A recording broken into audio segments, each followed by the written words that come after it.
Hello everyone, welcome to Amarcast Tech News Update 9th June 2020. The first big news coming from an organization called citizenlab.ca.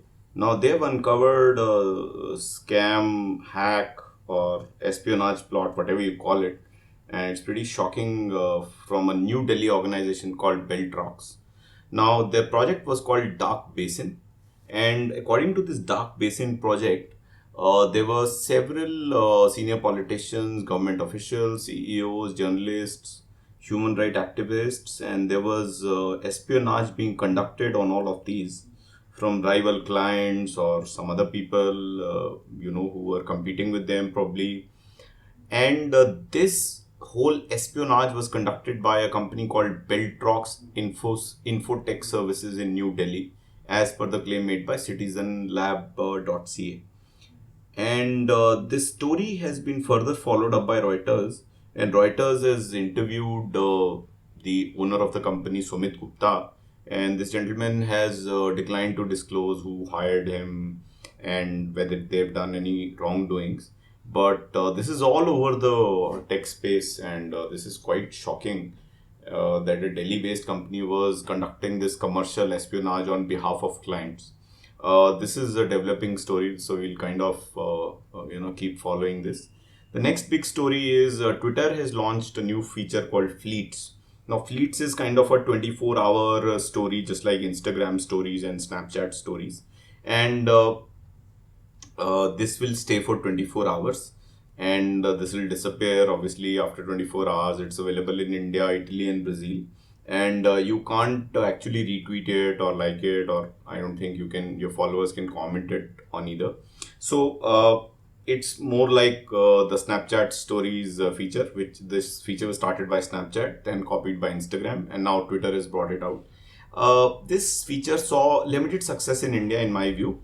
A lot of companies, publisher companies, tried it, but the success was kind of a little limited as far as I know. Now, next news comes, which is a good news from the startup ecosystem, that startups can issue ESOPs to the employees for 10 years now, up to 10 years. Earlier, this was up to 5 years.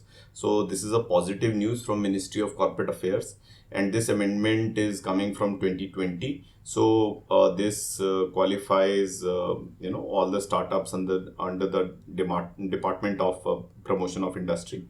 And this is a very good news, and I think moving 5 years to 10 years is positive for all the people who join and enjoy the ESOPs, and startups can give it for a longer time.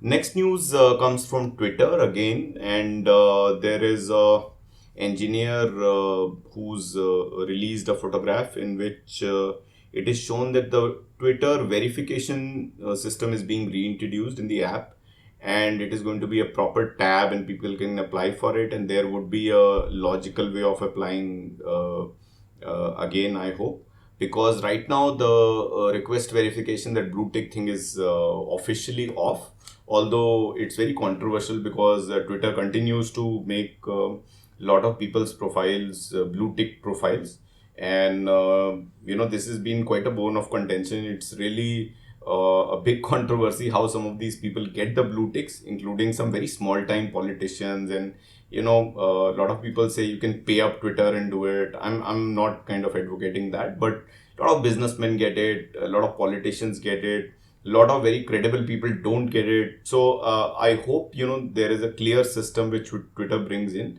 and I think they are bringing in the system, as the engineer has put together a screenshot which you can see the link which I've shared, which is a TechCrunch link. So I hope this becomes a proper validated system. Now, next news is from Payments Bank, Paytm Payments Bank. Now they have released their financials, and they've said that they've done 29.8 crore profits, and it has moved from 19.2 crores from the earlier fiscal, so moving up 55%. On a revenue of 2100 crores. I think profit's pretty marginal. I mean, obviously being in profits is great. But if you are comparing a bank to a bank, and it's a very unfair comparison which I'm making. For example, the profits of HDFC Bank would be 38,000 crores for the March 20 fiscal.